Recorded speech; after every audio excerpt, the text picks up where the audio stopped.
Hey,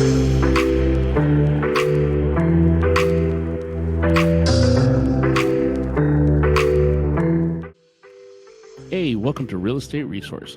Thanks for stopping by. Don't forget to like, subscribe, and hit that notification bell. I really hope you enjoy this video. Okay, so good morning. Welcome back. So what I want to start today is really kind of combining classes that we've done in the past. So what we're going to do is, based off of the RPA, we're going to not only go through it so we understand the pitfalls, the dangers, and what we need to do to protect our clients and ourselves, but we're going to do it as we write a strong offer. We're going to talk about counter offers during that. We're going to look at, as we get to each amendment or addendum that is necessary to be included based on the contract that we're writing, we're going to look at each one of those and go through those and fill it out too. So this is going to be a longer course than normal because we're really combining maybe 3 or 4 different classes that we've done in the past. So something that, would have taken me 2 weeks is now going to be included in this. Same with the RPA writing and going through, which takes a couple of weeks to go through. All that's going to happen. So we're going to do a very kind of longer version course. There's going to be a lot of parts to it, but we're going to go through basically writing an offer and the addendum and amendments that would go with that, how you counter it, the things you have to be concerned about, right? The things that you want to make sure that we're protecting. So we're going to look at all of that stuff as we go through. So you guys are going to have to bear with me and be with me for a while, because we're going to go through this line by line, and hopefully by the time we're all done with it, you guys are going to be experts on the RPA and making sure that you're protecting yourselves and your clients. So quickly, before I share my screen, does anybody have any questions about anything? I have you guys muted, so I think probably best case scenario, type your questions in the chat, because we're going to be covering a lot of stuff. So if you could type your questions in the chat, maybe what we'll do is we'll go back towards the end and answer any questions that you guys may have had, just so that we can kind of get through the material. And I don't want this, I don't want to be working on the same thing for the next 2.5 months. And if we get sidetracked by too many questions, maybe we can avoid that. So real quick, any questions, hands up in the chat, anybody? Okay. No. All right. Well, speak now or forever hold your peace until it's time for us to do some questions. All right, so I'm going to share my screen and we'll get started. Okay, so first off, you guys should be looking at the disclosure regarding agents or relationships. And just like I always do when I start a new session on the RPA or the listing agreement or the PRBS, we go through the disclosure regarding agency relationships. Now, for those of you, like in this case where we're writing an offer, and again, we're going to go through this offer from buyer writing it, seller countering it, the things that you need to know from both angles, right? As buyer, listing agent and buyer's agent. But as a buyer's agent, technically you may already have one of these, because the way you're supposed to handle your buyers is you should have a buyer representation agreement of some kind, whether that be a PSRA or the PRBS. You should have one already, and both of those come with a disclosure regarding agency relationships. So if that's the case, you don't need to do a new one every time you write an offer. You have one, that's it. You have to think of it as basically, for the next year, I've disclosed to my client how they can be represented by an agent.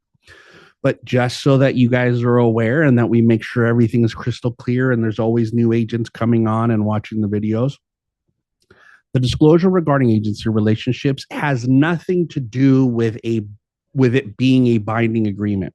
All it is it's a requirement by the Department of Real Estate that says that as an agent, I have to explain to you the ways you could be represented by an agent. right? I have to explain that to you. I have to make sure you're clear on that. And this disclosure is proof that I've done that and you've acknowledged receipt of that information. So the first way, as a seller's agent, right? If I were listing your property, I would be a seller's agent. The second way is as a buyer's agent. If now in this case, I am working with you as a buyer's agent. And the third is agent representing both buyer and seller, right? That's dual agency. And in that instance of me acting as a dual agent, where maybe I'm representing you as buyer, but we're also going to write an offer on one of my listings or a listing that's held by an agent in my office, that constitutes dual agency. And you have to give me your permission to act in that capacity. That's it. That's all this form says. Nothing else. It doesn't force them to work with you. It doesn't make them your client by them signing that. And technically, the way we're supposed to do this is everybody that we talk to about real estate, even if ultimately they don't work with us, we have to have one of these signed and have a copy. So going back to what I said at the beginning, where hopefully you're meeting with your buyers prior to showing properties like we're supposed to. That's the intention of the BRBC and the PSRA, is that I'm meeting with my buyers prior to showing properties.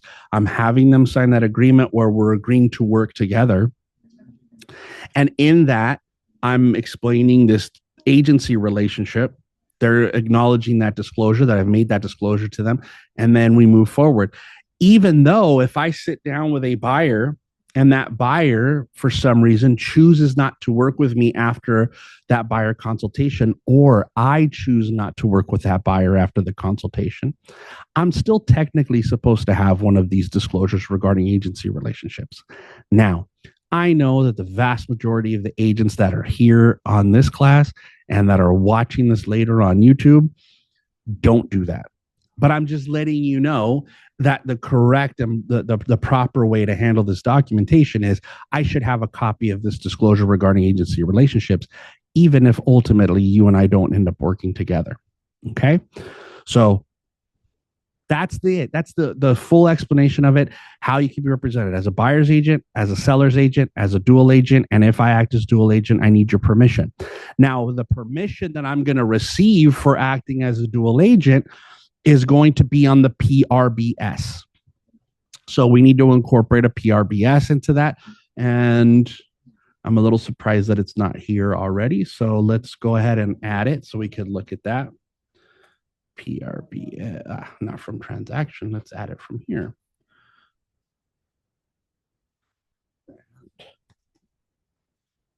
There we go. We're going to add that. So the PRBS is what's going to give me the permission to act as a dual agent. And the PRBS was just updated in June, and it was one of the things that we kind of covered in our June revisions class. But this talks about broker agency relationship with multiple principals, multiple buyers, multiple sellers, and dual agency. So again, what this is explaining to your buyers and sellers is that your license as a licensee and even as a broker where you work for a specific brokerage, your brokerage umbrella constitutes dual agency, right? Because that brokerage is working with multiple buyers and multiple sellers. So in this instance, what it's trying to explain to your buyer is that even though you and I are working together, Mr. Buyer, I may have in my office another agent that is working with a buyer that is identical to you, meaning they're looking for the same types of property, have basically the same qualifications, and we may be competing for some of the same properties.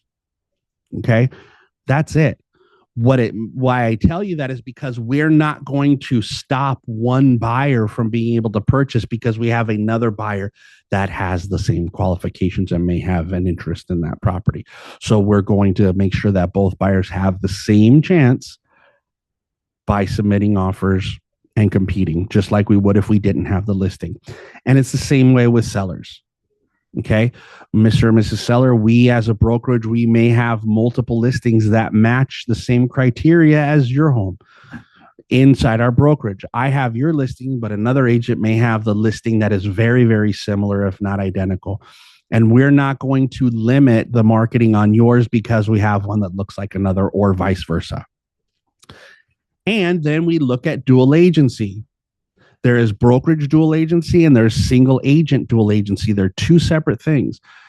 So as a brokerage, if we ultimately have a seller or a buyer who says, I don't want dual agency, period, then what we've done is we've limited the agents from our brokerage from being able to either A, sell the listing, or B, show listings to their buyers.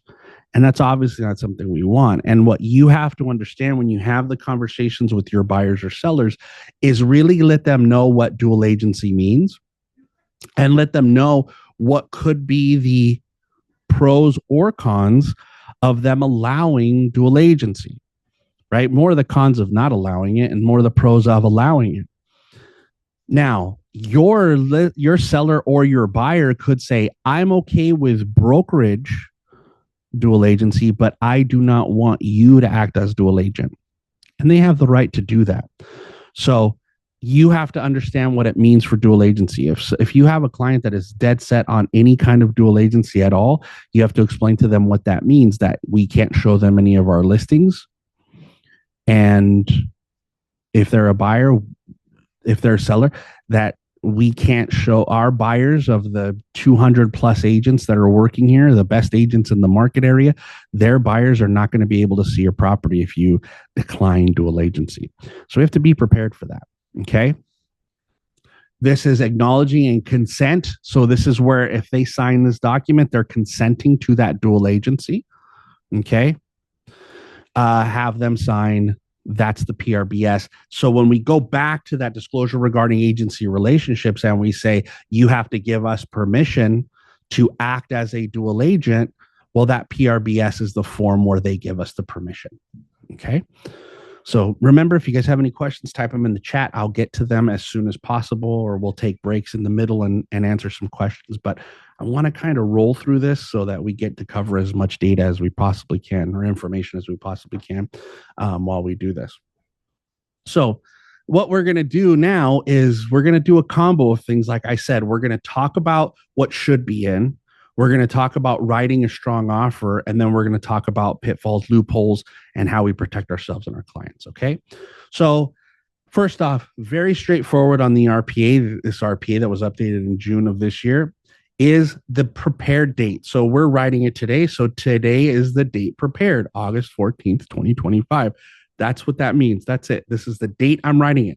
Doesn't matter when it gets accepted. Doesn't matter when it even gets signed. I could prepare it today, but for some reason, my meetings with my appointments with my buyers to have them actually sign the offer get delayed. They may sign it a day or two from now, but the preparation date for this contract was August 14th, and that doesn't change. Okay, unless I make a new one, then obviously I'm going to change that preparation date. Okay, so names of buyers. Remember, legal names. Please make sure that you're working with your buyers that you know their legal names, because I know a lot of people go by, more common names or they have, I don't want to say nicknames, but they have a legal name and then they have a common name that you know them by. Make sure that if you don't know for sure, or you want to make sure it's clear, make sure your buyer's names, look at their driver's license, because the lender is going to require it to be their legal name. Okay. So make sure the legal names are in there. As you can see, there is a space for 4 names.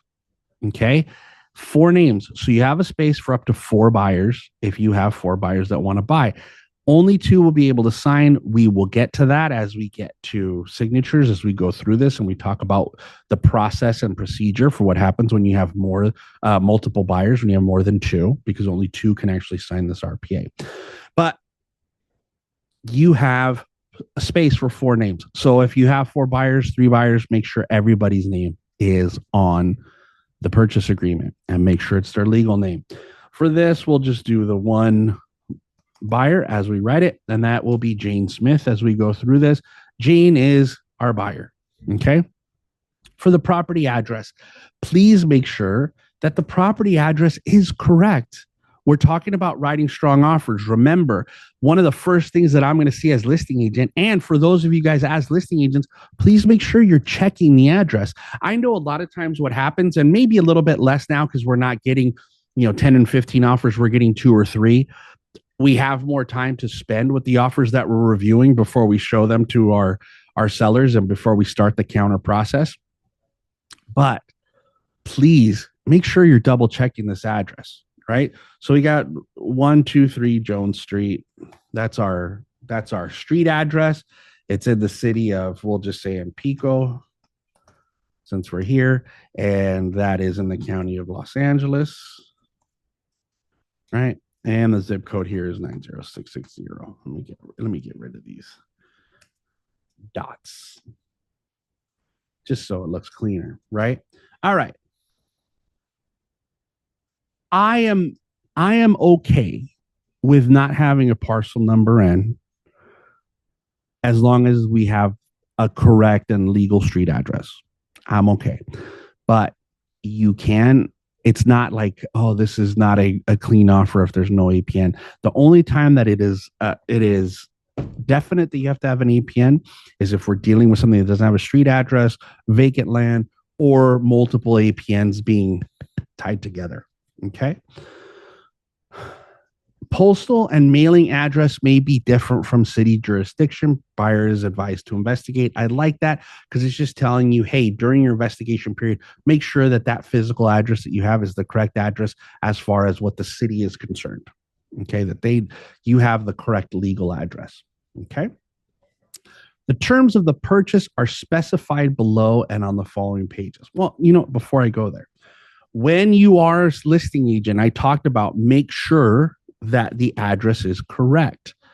If the address isn't correct, then you're going to have to counter.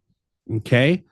So make sure that you are looking at that as you're writing your counters, right? Because we want to make sure that everything is correct. Sorry, I opened the wrong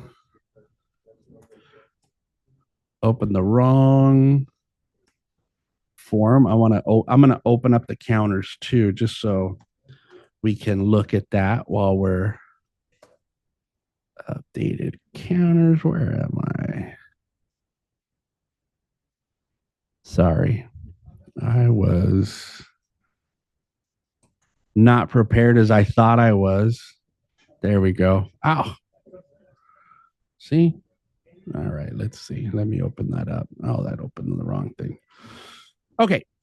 So when we're going to counter it, what we're going to do is we're going to basically state buyer to be aware, correct address of property is. And if I do that, I can show you guys. I would love to show you guys right now the counter sheet, just so that we have it there. So if we look at counters here, right? Here's paragraph 1B. And remember, our counter sheets are broken up exactly by paragraph. Buyers aware the address on the RPA is incorrect. Correct address is, put the correct address. Buyer to verify any inconsistencies prior to open of escrow. And you do the same thing if there's a unit address was unpermitted, right? Because sometimes we're selling stuff and they'll have 123 and a half or whatever. And the same thing with the APN if the APN is incorrect. So remember, as listing agent, I got to check that street address, check the APN, make sure unit numbers are on, everything is there. Okay. So I'm going to have this. We'll pull it up when we talk about counters.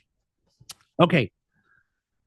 Buyer and seller are referred to herein as parties. Brokers and agents are not parties to this agreement. We're not a party to the agreement. So we look at parties. Parties are the buyer and the seller. This is where it's going to talk about the agency disclosure. Now, the agency disclosure that we talked about, right? The disclosure regarding agency relationships, which says, I can represent you as this, as either buyer, I can represent you as seller, or there could be dual agency. This is the section where we're going to confirm that agency. We're going to confirm how the agency is held, what the relationship is, right? So if ultimately me as buyer's agent, since we're writing an offer and that's what we're talking about right now, if I end up writing an offer on an outside brokerage's listing, then we're going to confirm that I am the buyer's agent only and that we are the buyer's broker firm only. If I end up writing an offer on one of the listings that's held by an agent in my brokerage, then we're going to have the seller's brokerage firm and buyer's brokerage firm are going to be the same. The agent's names are going to be different. Okay. So keep that in mind. Now, make sure, right? Since we're writing this offer, we're the buyer's agent. We're just going to say this is ABC Realty. And their license number is 01234567, right? And the agent is Bob Jones, right? So Bob Jones is the agent, and let's just say his license is 566, right? Okay. So we have something. Make sure the license numbers are in. Make sure the boxes are checked. Okay. Make sure all this stuff is done, because if it isn't, now it has to be a counter. So here is Century 21 All Stars, and it's going to be me. And then make sure the license numbers are in.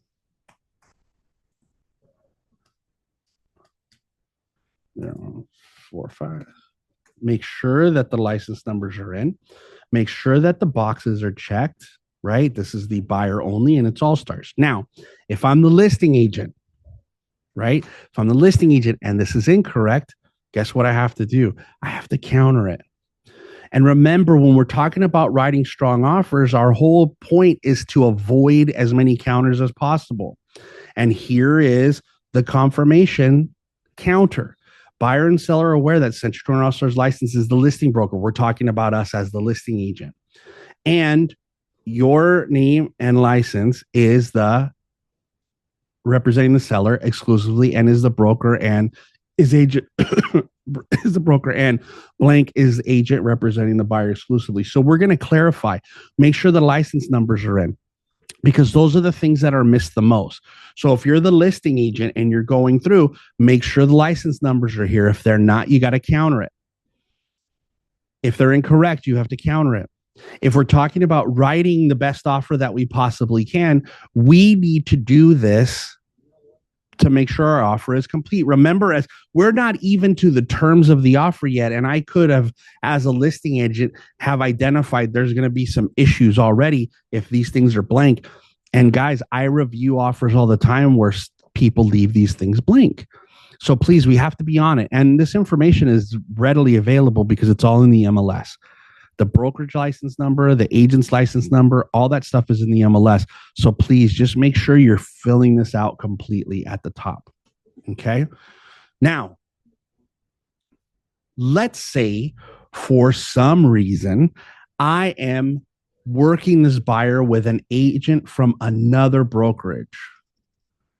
Hold on. We just want to do buyer. More than one brokerage represents buyer. Okay.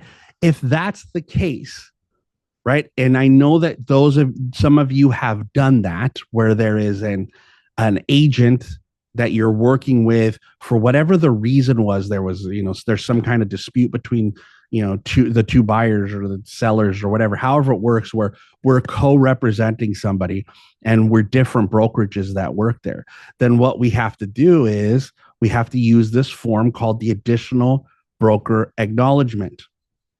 This additional broker acknowledgement is going to give us the information that we need for how the brokerages are getting paid and representing the buyers. So we looked at this is an addendum to the purchase agreement. This is the date that purchase agreement was written, right? We already talked about that. This is an agreement, right, between the buyer, which was Jane Smith, right? And the seller, we didn't get to the seller yet, did we? I don't remember, but we can leave that. It's Jones Street and Pico. The buyer representation agreement is broker one is us. And let's say it is blank realty is the second one. Okay. The compensation breakdown, we have to put that in. So, however it's being done, if we're getting 3% or we're asking for 3% or whatever it is we're going to get, the easiest is to say, oh, it's a 50-50 between, we could just do 50-50 breakdown, right? So, whatever compensation we're getting, we're splitting it 50%. Okay. Or we could just do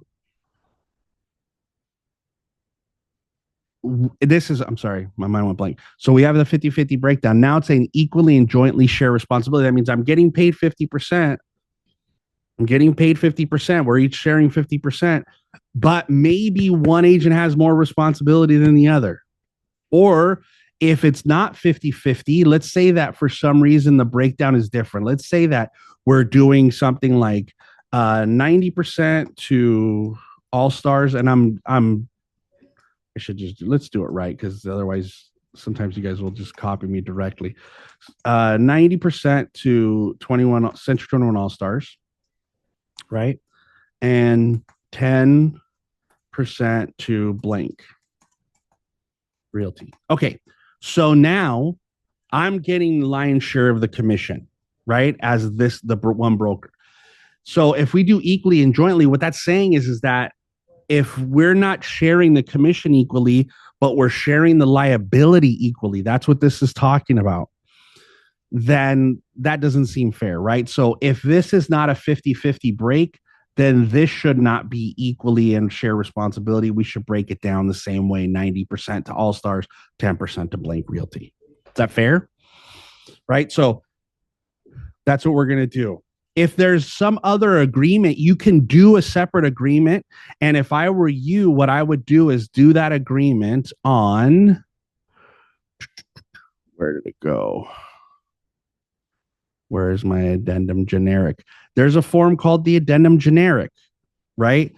And that one is just principles. If you're going to do some kind of very detailed breakdown, do it there, attach that to the additional broker acknowledgement.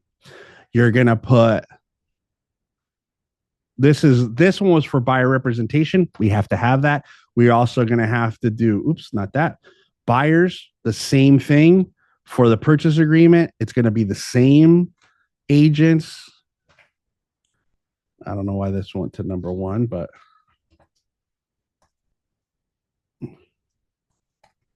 all stars, and this is going to be blank. And then agents, we're going to put the agents in, right? We're going to put the agents in. So it's me, right? And then my license. And this is, and their license is 2, 3, 4, 5, 6, 7, 8. Okay. So then we have to fill out the broker's information, the broker's license, and the office manager or broker's license information, and they have to sign. We have to sign this additional broker acknowledgement. Okay. So keep in mind that we have to approve whatever gets agreed upon in this. And if we don't, then we're not going to sign it, obviously. Same thing with the outside broker. So a couple people put in the chat, when you use this form. Like I said, if you are co-listing, co-working with a buyer with another agent that doesn't work at this brokerage, this has to be included. So for example, happens all the time, dealing with issues with an agent here that's co-listed with an outside brokerage. This had to be filled out. Once this is filled out, you guys are stuck with the terms that are part of this. So make sure you negotiate properly. Okay. You're not going to use this often, but what I want to do with this class is I want to go through and make sure that we go through every scenario and what form is necessary for that scenario. Okay. All right. So let's go back to the purchase agreement, right? So we've got the confirmation, counter if it's not correct. We've got the additional broker acknowledgement that we've included in there, because if there was more than one broker. We're going to take that out now because we don't need to work with that. The PRBS is included. We talked about that already, right? We talked about that information in the PRBS, which is the confirmation of dual agency and explaining how agency or how the market works, right? Now we're going to get into paragraph 3. So everything where we're negotiating is in 99% of it is in paragraph 3. Okay, so that's where we're headed right now. We're going to get into the actual terms of this agreement.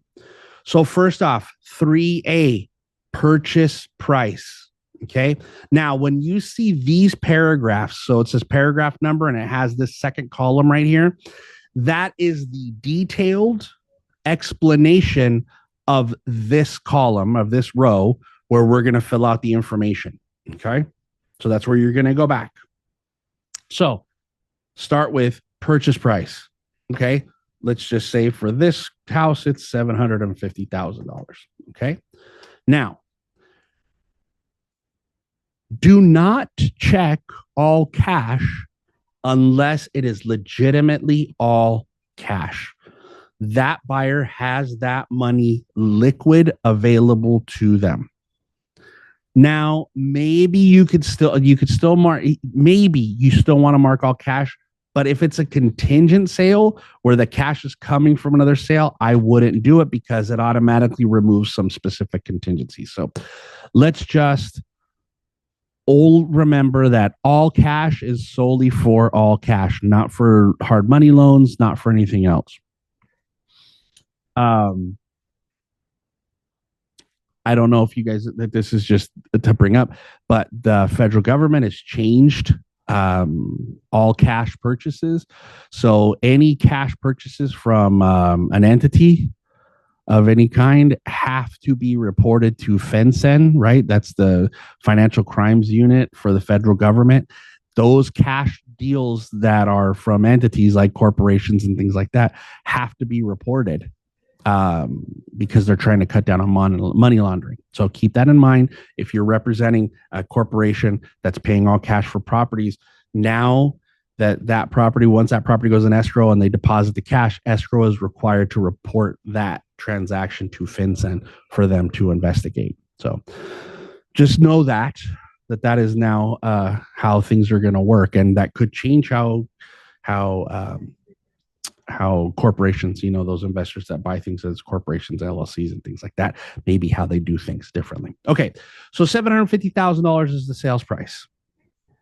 Okay, now if I am the listing agent and I get this offer and we look at it and say, $750,000 is not the correct price, then we can go here to our counters and we're going to increase the price. Sales price 2B, very straightforward. What is it? $775, whatever it is you want to countering.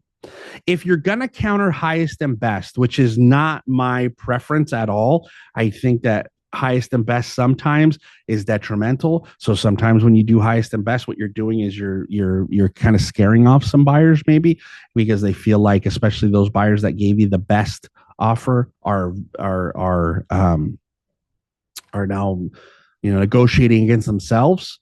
But if you are going to counter highest and best, I would suggest you do buyer to submit highest and best offer with a minimum sales price of, and start with your best offer. The reason we do it that way is because now at least my best offer knows, hey, that's where everybody else has to get to.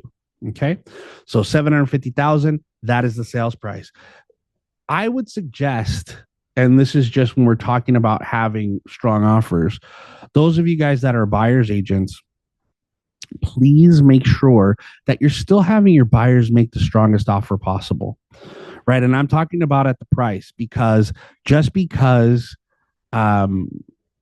sellers are more amiable to the idea of helping with credits and doing concessions and paying commissions and doing all those things, it doesn't change the fact that there is still competition. And with interest rates as volatile as they are, but had come down, the more they come down, the more buyers are going to hit the market. And even though inventory is up, if more buyers hit the market, we're not at a place where inventory is considerably more than the demand, right? The supply is not exceeding the demand by a huge number. So we have to be prepared as buyers that we still have to make competitive offers. This is not about going out there and getting a deal. We're not in that market. Are sellers more willing to give you some concessions? Absolutely. They're willing to help. They're willing to do those things. But we have to understand that the better our offer is, the higher the likelihood is that we start to get those concessions and things from the seller and get more compliant sellers. Okay. All right. Close of escrow. I suggest that we always stick with the 30 days. I know that there are some people that are writing their offers at 21 days and some lenders that are getting things closed, but the majority of those are not closing fast. And I think that sometimes what happens for us as a buyer's agent is we're writing the offer at 21 days because we think it sounds like super enticing to the listing agent. But again, I think most listing agents know that I take that back. Some listing agents fall for it and then they're upset that you can't close in 21 days. I think sometimes buyer's agents are writing these 21-day escrows when they clearly know that they can't comply with a 21-day escrow and they're doing it on purpose to get their offer accepted. I think that the more transparent we are and honest we are in our offers and writing our strength of offer and the communication we have with each other as listing and buyer's agent, the smoother the transaction goes.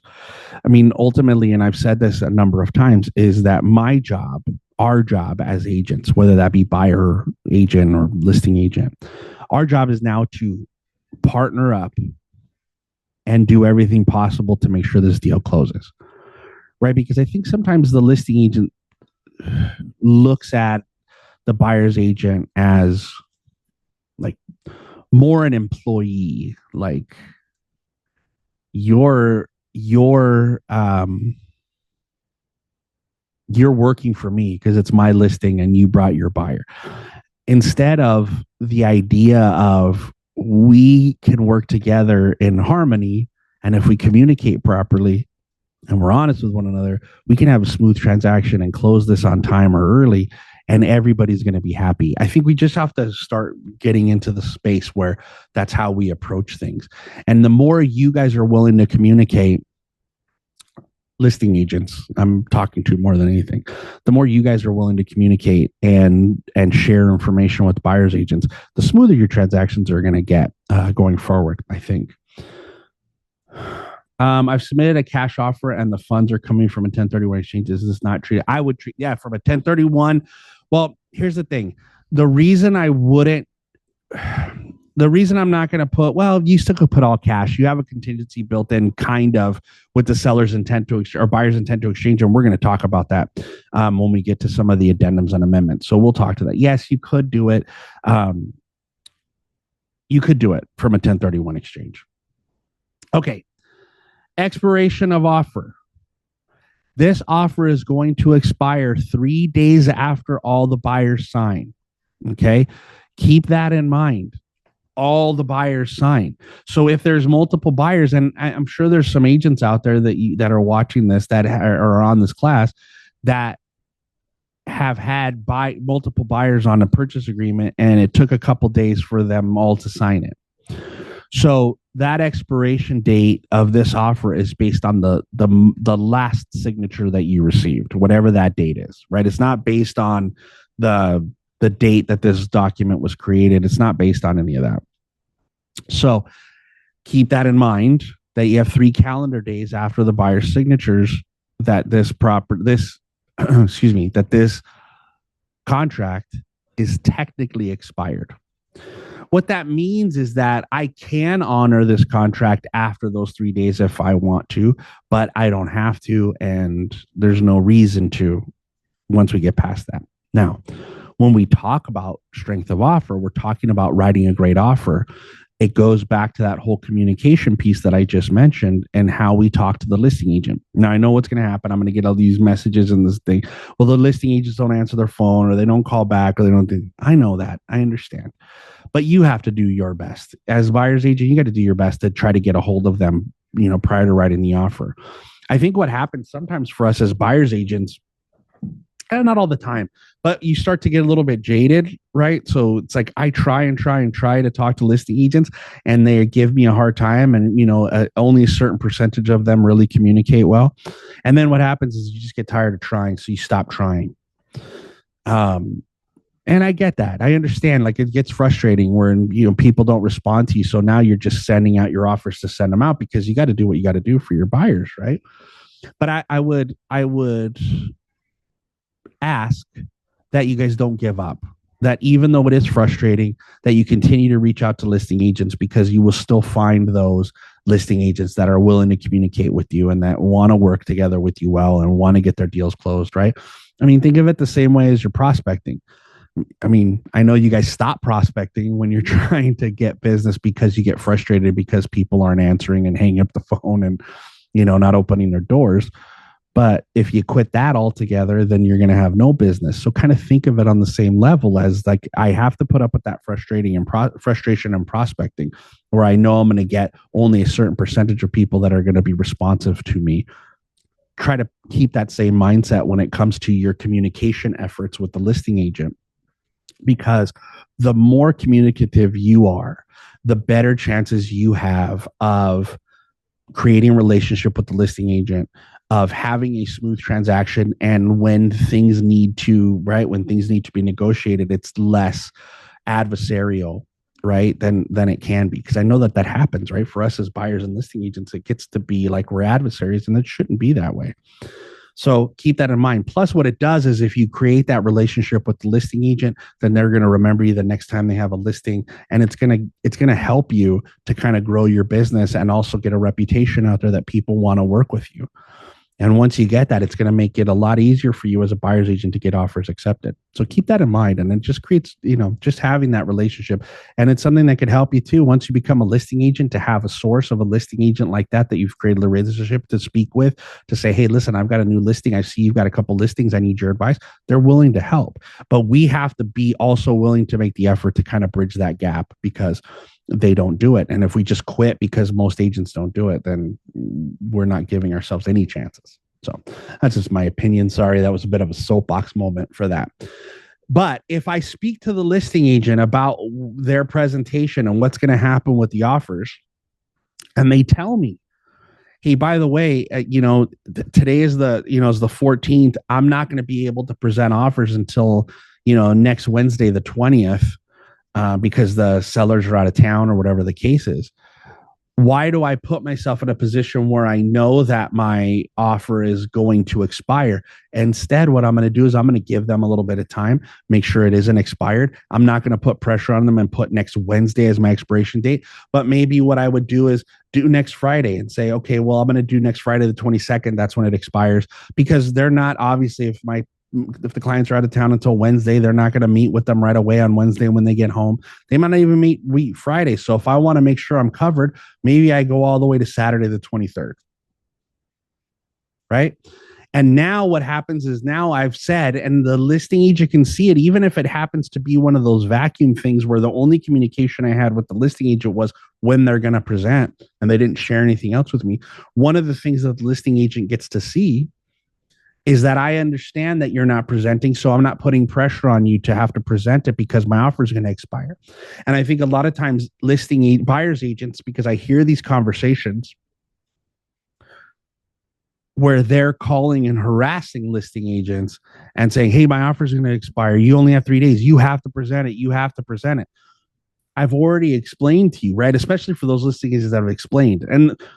And we'll flip it too. For those that have explained that they're not going to be able to present at a certain date, it's crazy for those buyer's agents that are then harassing the listing agents to get a presentation. That just means they don't have a great relationship with their buyer, and they let their buyer kind of control how they run their business.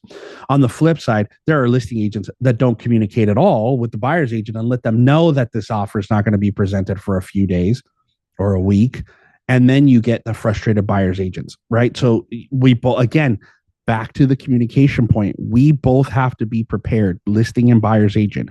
We have to be prepared that we work in tandem. We are a partnership. Once we decide to accept an offer or we start negotiating offers, we have to work with the mindset that we are going to be a partnership for the next 30, 45 days. Because if that's not your mindset, then you're going to have a bumpy road. So I think if we can start switching up the way we look at how we're going to handle transactions with one another, we can start having smoother ones and less issues. Okay.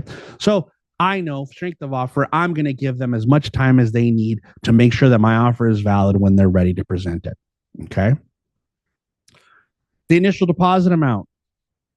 So here's another space where we have an opportunity to show how committed my buyer is. And it still is surprising to me how many offers I see, with still considerably low initial deposits based on how financing in today's market is. There are very few times that a buyer is buying something without having any cash, right? Without putting some money in. Okay. So when we talk about how strong our offer is, this again, as I'm looking at clean offers, right? Because this stuff that happens here, like the escrow periods and this, and making sure the license numbers and all that stuff, that's more of an indication to the listing agent that you know what you're doing, right? This now becomes the first indication besides price of the buyer's commitment, right? That's what the listing agent gets to see. This is the buyer's commitment. Okay. So when we look at this, the idea is to have as big a down payment or as big an initial deposit as possible, but still kind of trying to leave some level of protection in place for my buyer. So I want to show commitment, right? I want to put my best foot forward and show commitment, but I also want to try to protect my buyer as much as I can. Okay. So if I'm writing an offer, and at $750,000 doesn't seem to be out of the realm of possibility that they would accept this amount of deposit. But if I'm doing this, I am going to go to the max of where small claims court jurisdiction ends. Right. So when we talk about disputes between buyer and seller, all the disputes, depending on how this contract is filled out, and we'll talk about dispute resolution in that arbitration of disputes section of the paragraph, later on in this class, not today, but, in future sessions. If we exceed 12,500, because that's the new maximum for small claims court jurisdiction, if we exceed 12,500,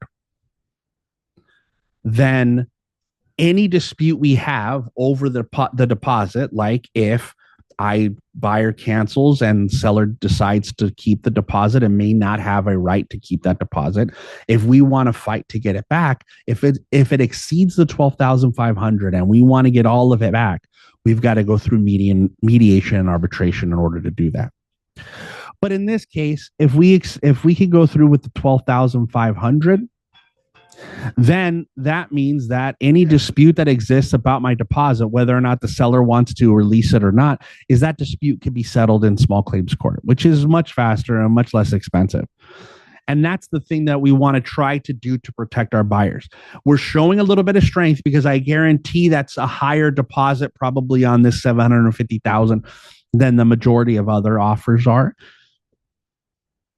There's going to be those people that are going to put 3% down and things like that. I get it. But at least this is going to be my attempt. Now, if I start getting into higher sales prices, I'm at that 900, a million, over a million, $1.3 million, $1 million, then I'm probably going to have to adjust my initial deposit to that 3% of the purchase price. But at this point right now, I feel like is a pretty strong deposit on most buyers that you guys are going to work with in our marketplace. Again, those of you that are watching this on YouTube later and you work in higher ends, I understand the necessity of a much higher deposit, initial deposit amount.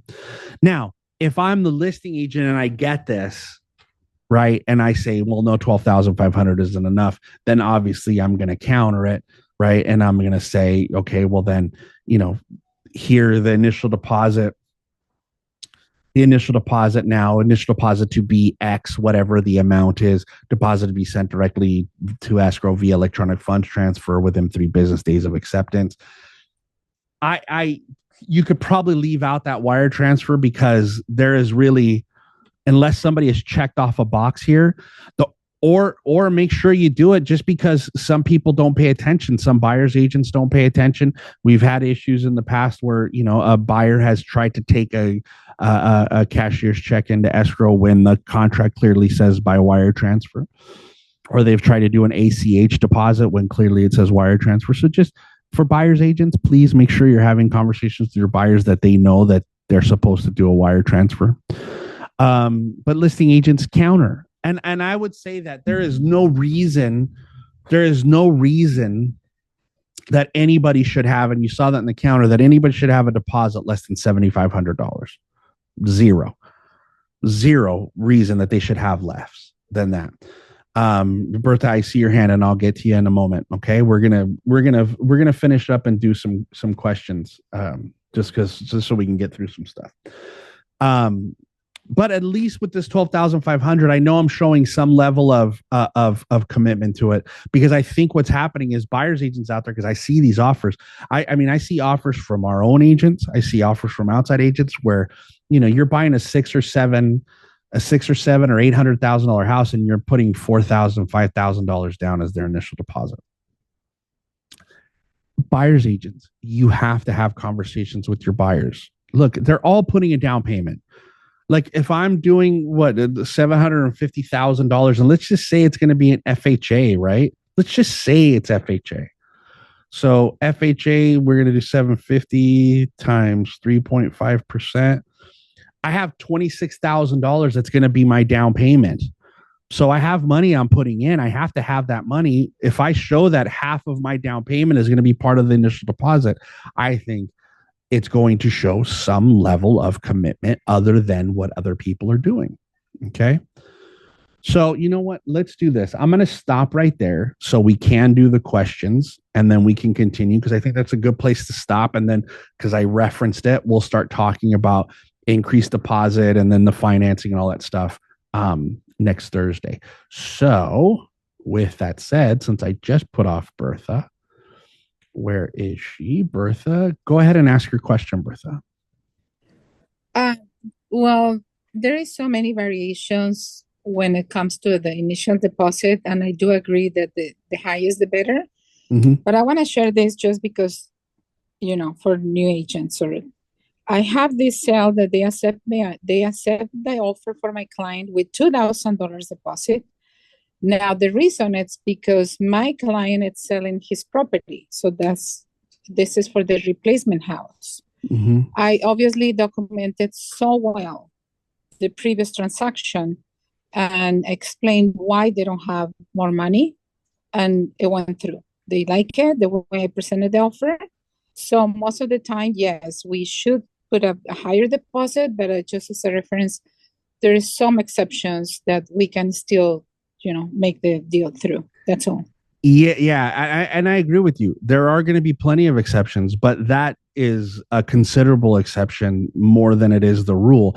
The issue is here, and I appreciate you sharing that, Bertha. But if I come on and say, hey, it doesn't matter what your deposit amount is, guess what? The deposits are going to be from people writing offers. They're going to be, I wrote an offer with a $500 deposit. So again, I appreciate that, because it's true. There's going to be times where you're going to get offers accepted, and there's extenuating circumstances. And a lot of times with people who are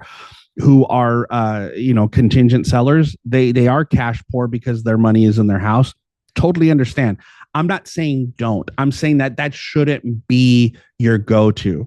And unfortunately, for a lot of agents, their go-to is they allow their buyers to dictate, like, well, I'm not going to, even if they have the money, right? Like in the case of this one, we're talking about somebody who has to have a $26,000 down payment. They have the money to make that considerable deposit to show their strength. But instead, what happens for us as agents is we don't have enough confidence, or we haven't we haven't created the confidence in the buyer where they don't trust us when we say, you need to put this kind of money down as a deposit. And they say, no, I'm going to do only 1,500 or only 2,000.